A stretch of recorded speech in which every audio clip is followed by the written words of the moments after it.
तो चलिए आज हम लोग 7.2 का पिछले वीडियो क्लास में हम लोग पहला, दूसरा, तीसरा, चौथा, पांचवा, छठा क्वेश्चन नंबर 8 तक, पहला क्वेश्चन तक हम लोग पिछले वीडियो क्लास में पढ़ चुके थे। आज हम लोग 8वें का प्रश्न 2, ठीक है, 8वें का दूसरा वाला करेंगे। तो चलिए 8वें का दूसरा वाला प्रश्न देखते हैं बच्चों क्या है। यहां पर कह रहा है नीचे कुछ सर्वांगसम त्रिभुजों के जोड़े दिए गए हैं, ये किस नियम से सर्वांगसम है लिखो। ठीक है, तो हम लोग दूसरे प्रश्न को देखेंगे। तो यहाँ पे बच्चों देखिए 2 त्रिभुज है, 1 और 2। पहले त्रिभुज में 3 सेंटीमीटर एक भुजा, 2 सेंटीमीटर दूसरी भुजा और तीसरी भुजा 4 सेंटीमीटर। दूसरे त्रिभुज में भी एक भुजा 3 सेंटीमीटर है, दूसरी भुजा 2 सेंटीमीटर और तीसरी भुजा 4 सेंटीमीटर। यानी कि अगर हम इस वाले दूसरे वाले त्रिभुज को जब पहले वाले त्रिभुज पे रखेंगे बच्चों, तो 2 सेंटीमीटर वाली भुजा 2 सेंटीमीटर वाली भुजा पे रखेंगे और 3 सेंटीमीटर वाली भुजा 3 सेंटीमीटर पे और 4 सेंटीमीटर वाली भुजा 4 सेंटीमीटर पे रखेंगे। यानी दूसरी त्रिभुज पहले त्रिभुज के बिल्कुल ऊपर आ जाएगी। और यह दोनों त्रिभुज जो है बच्चों सर्वांगसम है। ये आपके प्रश्न में दिया गया, लेकिन ये पूछ रहा है किस नियम से सर्वांगसम है। तो देखिए भुजा भुजा भुजा और ये भुजा भुजा भुजा, यानी दोनों त्रिभुजों के तीनों भुजाएं एक दूसरे के समान हैं। क्या है बच्चों?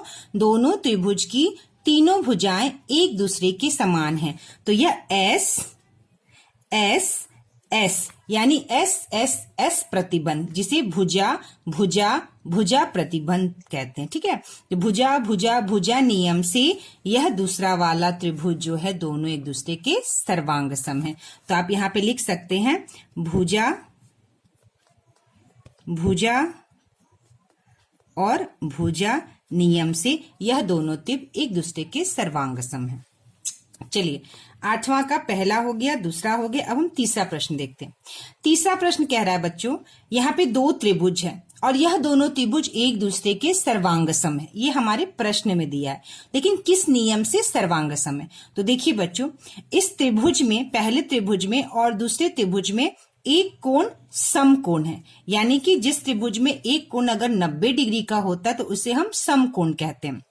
तो यहाँ पर यह कोण दोनों त्रिभुजों में एक कोण जो है क्या है बच्चों? समकोण है, यानी कि 90 डिग्री का है दोनों कोण में। ठीक है, एक भुजा 5 सेंटीमीटर और दूसरी भुजा भी 5 सेंटीमीटर है। ठीक है, तो देखिए बच्चों अब क्या है कि एक कोण है यहाँ पर 30 डिग्री और 30 डिग्री, और यह कोण भी एक दूसरे के सर्वांगसम है।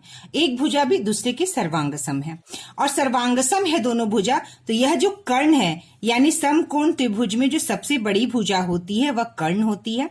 तो इस त्रिभुज की कर्ण दूसरे त्रिभुज के कर्ण के बराबर है। ठीक है, इस त्रिभुज का, पहले त्रिभुज का कर्ण दूसरे त्रिभुज के कर्ण के बराबर है, क्योंकि यह 90 डिग्री का कोण बना रहा है और यहाँ 30 डिग्री का, दोनों का कोण भी बराबर है। तो यह समकोण कर्ण भुजा प्रतिबंध नियम है। कौन सा नियम है बच्चों? यहाँ पे देखिए, हम लोग पिछले बार पढ़े भी थे, समकोण त्रिभुज प्रतिबंध नियम। देखिए यहाँ पर है समकोण कर्ण भुजा। ठीक है, 2 समकोण त्रिभुजों में से एक त्रिभुज का कर्ण एवं एक भुजा दूसरे त्रिभुजों के कर्ण एवं कोई अन्य भुजा के बराबर हो तो दोनों त्रिभुज एक दूसरे के सर्वांगसम होते हैं। ठीक है, तो इन दोनों त्रिभुजों का कर्ण समकोण कर्ण भुजा, देखिए समकोण कर्ण भुजा नियम से यह दोनों त्रिभुज एक दूसरे के सर्वांगसम है। तो आप यहाँ पे नियम लिखिएगा RHS। ठीक है, RHS प्रतिबंध। आप इसको हिंदी में इसका लिख सकते हैं समकोण कर्ण भुजा नियम। समकोण कर्ण भुजा नियम से यह दोनों त्रिभुज एक दूसरे के सर्वांगसम है। तो चलिए अब हम लोग 9वें प्रश्न की ओर बढ़ते हैं। कह रहा है 9वां प्रश्न, नीचे 2 त्रिभुज दिए गए हैं, देखकर बताओ क्या ये सर्वांगसम है, हाँ या नहीं। अपने उत्तर का कारण भी दो। दोनों त्रिभुजों की सभी भुजाएं व कोण नापो, इससे तुम किस निष्कर्ष पर पहुंचते हो। ठीक है, तो देखिए यहाँ पे बच्चों 2 त्रिभुज दिया गया है। दोनों त्रिभुज में दो भुजाएं, एक त्रिभुज में एक भुजा 3 सेंटीमीटर 4 सेंटीमीटर है और दूसरे त्रिभुज में भी एक भुजा 3 सेंटीमीटर और 4 सेंटीमीटर। बच्चों अगर आप इस वाले को देखें, किसी भी सीधी रेखा पर अगर सीधी रेखा गिराते हैं तो वह 90 डिग्री का यहाँ कोण बनाता है, तो यह 90 डिग्री का कोण है। ठीक है, अगर आप इस कोण को भी नापे, यहाँ पर ये वाले कोण को अगर हम लोग नाप कर देखते हैं बच्चों, तो यह कोण जो है 80-90। ठीक है, तो यह कोण भी करीब करीब देखिए थोड़ा सा डिफरेंस है, लेकिन यह कोण भी आपका 90 डिग्री का, यह देखिए ये लाइन यहाँ पे गई और यह लाइन यहाँ पर, यह 90 डिग्री का, तो यह कोण भी जो है बच्चों वह 90 डिग्री का कोण बना रहा है। ठीक है, तो यहाँ पे ये वाली त्रिभुज क्या की गई है, इस त्रिभुज को ये दूसरे त्रिभुज इस तरह से करके उल्टा इस तरह से रखा हुआ है। ठीक है, तो यहाँ दो त्रिभुज और दूसरे त्रिभुज की दो भुजा और इस त्रिभुज की दो भुजा एक दूसरे के बराबर है, यह कोण भी एक दूसरे के बराबर है। तो बच्चों जब कोण भुजा कोण भुजा, इस त्रिभुज की भुजा कोण भुजा इस त्रिभुज की, दोनों त्रिभुजों का बराबर है, तो यह दोनों त्रिभुज क्या होंगे बच्चों, एक दूसरे के सर्वांगसम होंगे। क्या होंगे बच्चों, एक दूसरे के सर्वांगसम होंगे। यहाँ पे कह रहा है अपने उत्तर का कारण भी दो। कारण क्यों सर्वांगसम है बच्चों, क्योंकि दो भुजा और एक कोण और दूसरे त्रिभुज की भी दो भुजा एक कोण एक दूसरे के सर्वांगसम है। तो यह भुजा कोण भुजा यानी कि साइड एंगल साइड। ठीक है, साइड एंगल साइड से यह दोनों त्रिभुज एक दूसरे के। तो देखिए बच्चों एक एग्जाम्पल लेते हैं, जैसे हम लोग यहाँ पर मान लीजिए एक एग्जाम्पल लेते हैं। मान लीजिए हमने एक भुजा ली 4 सेंटीमीटर और एक भुजा नीचे की बनाई हमने 5 सेंटीमीटर और यह हो गया आपका 90 डिग्री का कोण। यह हो गया 4 सेंटीमीटर और यह हो गया 5 सेंटीमीटर और यह जो है ये आपका हो गया बच्चों, यह जो भुजा बनेगी अगर हम इसको नापते हैं तो यह भुजा आ रही है आपकी 6.5 सेंटीमीटर। ठीक है, लेकिन अगर एक भुजा यहीं पर बगल में अगर हम एक भुजा बनाते हैं, देखिए नीचे वाली भुजा 5 सेंटीमीटर, नीचे वाली भुजा 5 सेंटीमीटर और ये 4 सेंटीमीटर की भुजा जो है इसको क्या करते हैं बच्चों, हम थोड़ा सा बड़ा बनाते हैं इसका कोण। ये देखिए मान लीजिए यह 120 का कोण हो गया।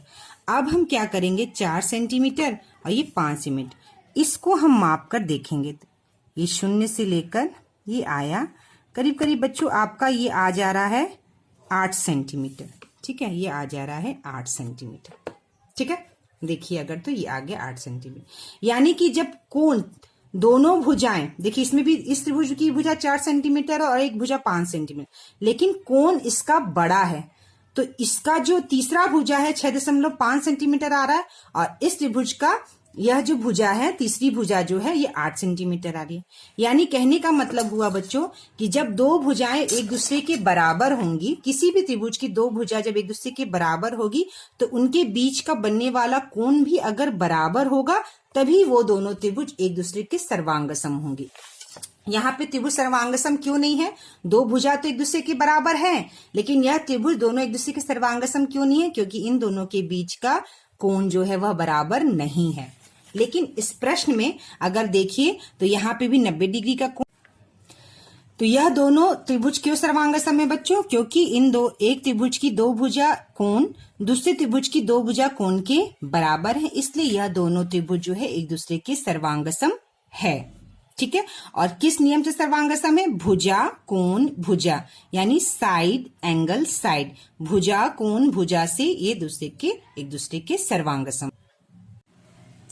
तो चलिए हम लोग 10वें प्रश्न की ओर बढ़ते हैं। 10th क्वेश्चन क्या कह रहा है, नीचे दिए गए प्रत्येक चित्र में त्रिभुजों के सर्वांगसम होने की जांच करो और उनके सर्वांगसम होने या ना होने का कारण भी लिखो। तो यहाँ पे दो त्रिभुज दिए गए, उसको हमें बताना है कि सर्वांगसम है या नहीं है। पहला है क्या त्रिभुज BAC सर्वांगसम है त्रिभुज CDB के, यानी क्या कह रहा है बच्चों, BAC यह जो त्रिभुज है किसके सर्वांगसम है, CDB, यानी CDB के सर्वांगसम है या नहीं। यहाँ पर त्रिभुजों का कोण का माप भी दिया गया और इसमें एक त्रिभुज 4 सेंटीमीटर दी हुई है। तो चलिए इस प्रश्न को हम लोग करते हैं कॉपी में। तो इस प्रश्न को करने के लिए सबसे पहले कॉपी में मैंने यहाँ पे देखिए डायग्राम बनाया हुआ है। ठीक है, ये देखिए कॉपी में। तो चलिए इस प्रश्न को हम हल करते हैं कि यह दोनों त्रिभुज एक दूसरे के सर्वांगसम है या नहीं है। कह रहा है जांच करो और कारण भी बताओ। तो मैंने क्या किया है, उस त्रिभुज को, दोनों त्रिभुज को अलग कर दिया। ठीक है, ये हो गया पहला त्रिभुज और ये हो गया दूसरा त्रिभुज। तो कह रहा है कि दोनों त्रिभुज एक दूसरे के सर्वांगसम है या नहीं है। तो इसके लिए क्या करेंगे, सबसे पहले हम इसको देखेंगे। देखिए बच्चों, क्या करना है, हम दो त्रिभुज एक दूसरे के सर्वांगसम कम होती है जब एक त्रिभुज को हम दूसरे त्रिभुज पे रखें और वह बिल्कुल एक दूसरे पर बैठ जाए। तो इस दूसरे त्रिभुज को हमने क्या करना है, पहले वाले त्रिभुज के ऊपर रखना है।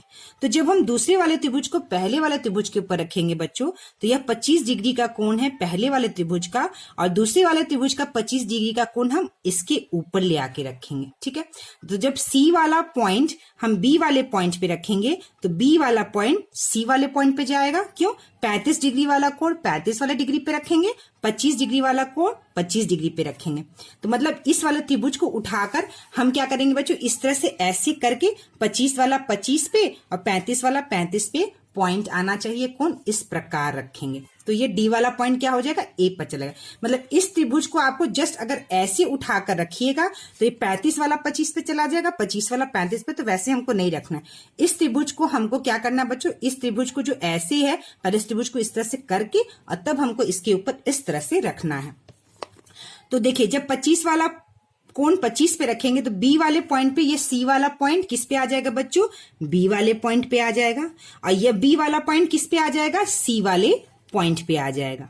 ठीक है, और यह डी पॉइंट जो है कहां बच्चों आ जाएगा, यह ए वाले पॉइंट पर आ जाएगा। अब कह रहा है देखिए, ये ए और सी 4 सेंटीमीटर और बी और डी 4 सेंटीमीटर। तो कह रहा है क्या ये दोनों त्रिभुज सर्वांगसम हैं। तो मैंने पहले भी बताया था, सर्वांगसम होने ये जो लिखा हुआ है इसको किस तरह से लिखा जाता है, बी ए जो है कह रहा है सी डी के बराबर है।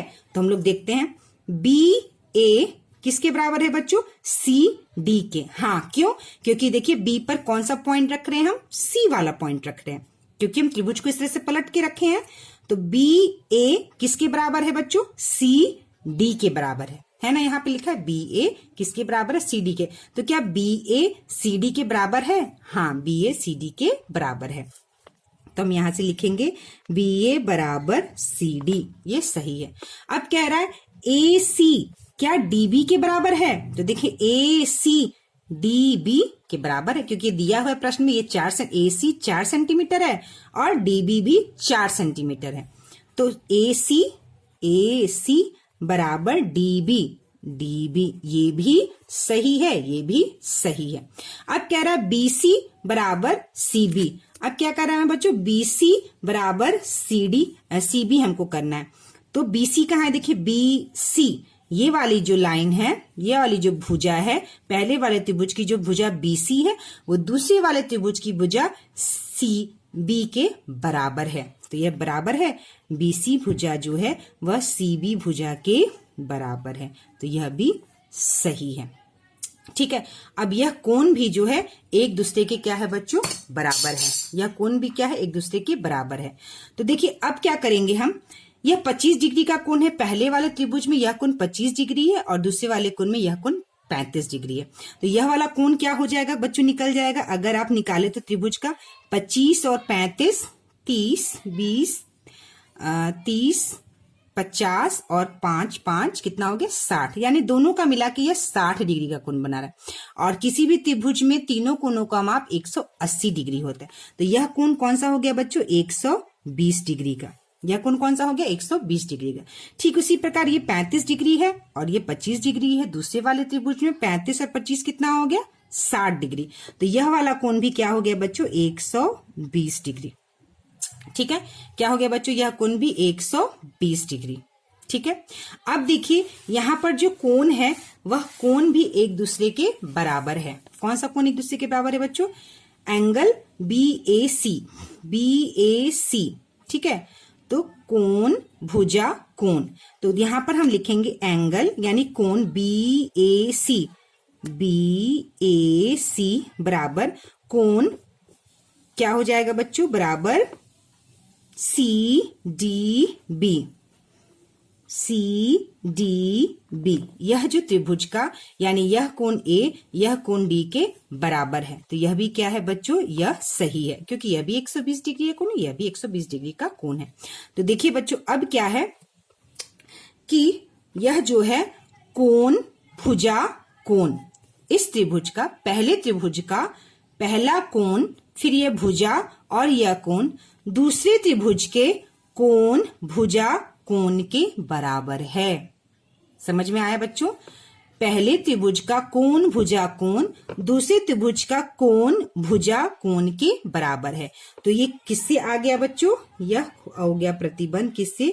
कोण भुजा कोण नियम से यह दोनों त्रिभुज एक दूसरे के सर्वांगसम है। और कोण भुजा कोण को इंग्लिश में हम एंगल साइड एंगल से जानते हैं। तो यह दोनों त्रिभुज एक दूसरे के सर्वांगसम, ये इस तरह से हम इसको सिद्ध करेंगे।